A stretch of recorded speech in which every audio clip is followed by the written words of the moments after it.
ですが、出品物の写真は大事です。そして判断基準ですが、まず写真の中に使用されてるサプライ品が多ければ多いほどいいです。理由はその引退品の金額に含まれてない可能性があるから。つまりその出品者は大雑把な正確な可能性があります。大雑把な正確ということは根本は問題がある可能性があるが、ノーマルカードの束から良いカードが発見される可能性があります。逆に使用済みサプライ品をきれいに並べて金額に上乗せしてる場合は少し警戒します。見るサプライ品はスリーブ、デッキケース、キャリングケースです。プレイマットはさすがに金額に含まれてることが多いですね。あと高額カードを数枚載せて後のカードは見せない引退品ありますが、あれはあまり信用してないです。だいたいそういう引退品は高額カード多数増無増なので、なのにバラで購入するより少し高めなことが多いのと傷があることがあります。ワンチャン狙いで購入すると後悔する可能性があるので気をつけた方が良いなと思いますね。まとめると、スリーブ、デッキケースなどサプライ品が多く写ってる出品は値段に含まれてない可能性があり、出品者が大雑把な傾向、ストレージにお宝が眠ってる可能性あり、綺麗に並べられてるサプライ品は値段に含まれてることが多く、慎重な出品者、お宝発見率は低いかも。高額カードだけを載せて他を見せない出品は要注意。見た目は豪華でも傷あり足す割高なパターンが多い。出品者の評価について、当たり前ですが悪い評価が多い人は注意です。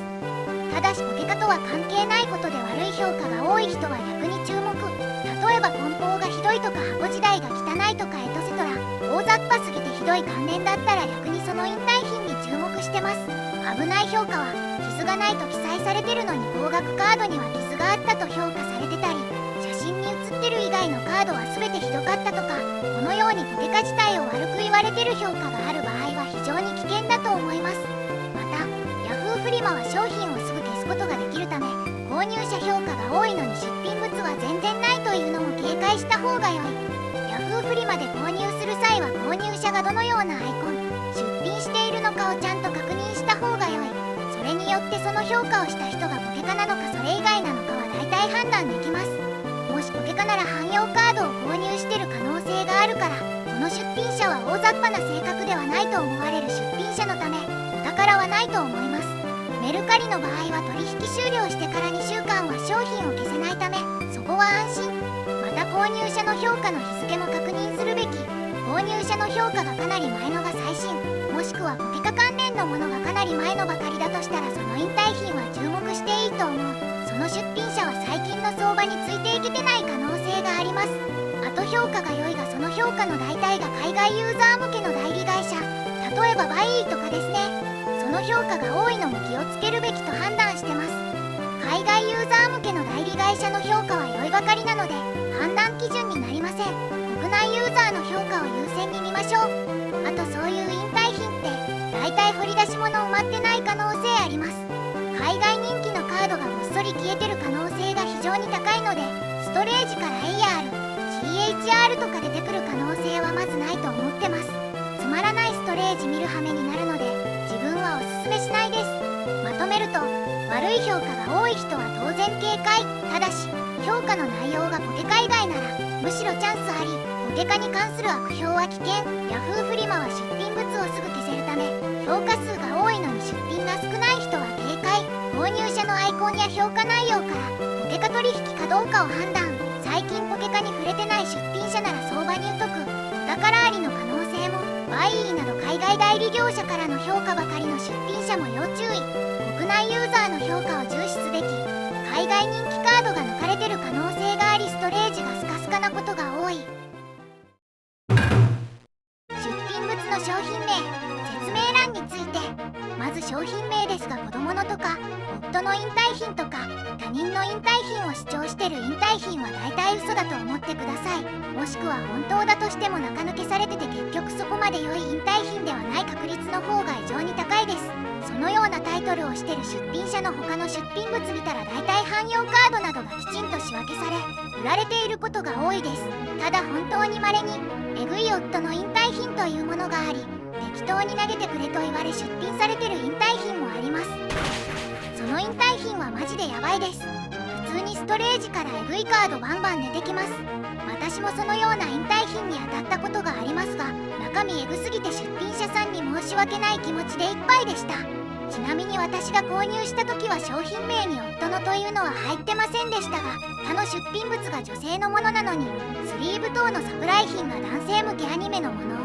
出品者の購入してるものが赤ちゃん用のものを購入してることが多いということから、夫が引退しその引退品の資金を子供に使うために速攻売却し資金確保したかったんだなと後から分かりました。ただこういう本物の引退品は稀ですし、夫の引退品でエグいのを探し当てる確率は色違いのコイキング釣り上げる確率より低いと思ってるので、見つけるのはまず無理だと思います。次に説明欄ですが、商品状態、傷や汚れがあるというのは引退品によっては怖いです。高額商品を扱っている引退品なら結構な確率で地雷率高いです。この記載によって高額カードに傷があっても傷や汚れあると記載してるで逃げれますからね。逆に汎用カード多め、高額カードなしの古いカード多めの引退品でしたら大丈夫です。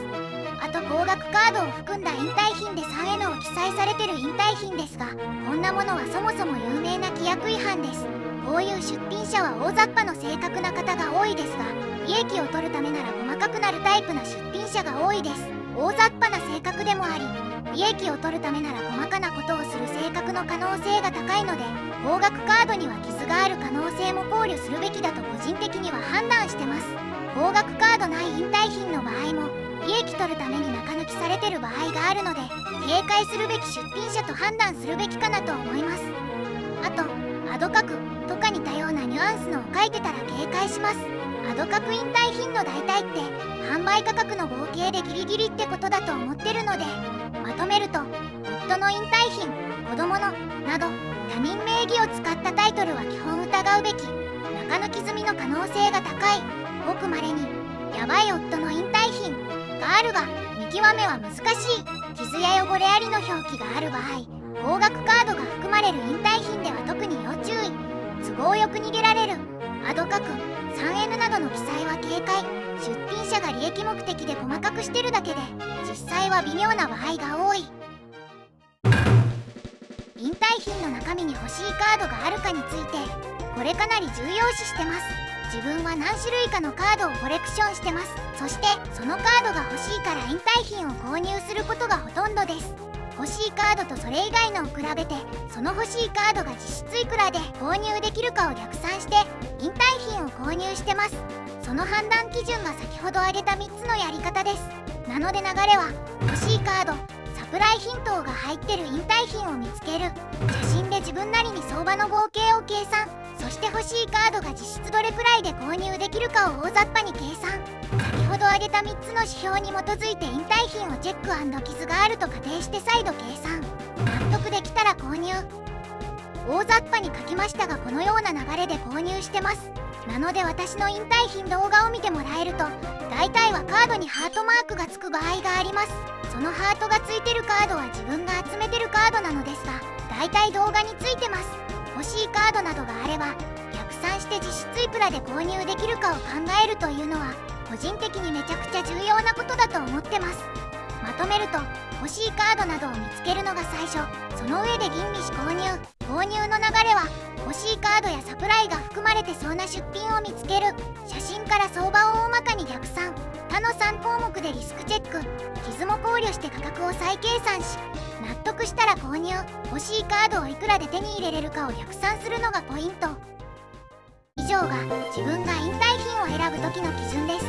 少しでも参考になれば嬉しいです。他に気になることがございましたらコメントよろしくお願いいたします。そして明日ですがライブ配信をします。内容はこれまで集めたコレクションを紹介する配信です。もしよければ来てくださると嬉しいです。アーカイブも残します。そして金曜日の動画はそれをまとめた動画にしようと思います。ではこの辺りでモチベーション維持のためチャンネル登録と高評価よろしくお願いします。また気になった方はぜひ今後の動画もチェックしてみてください。それではご視聴ありがとうございました。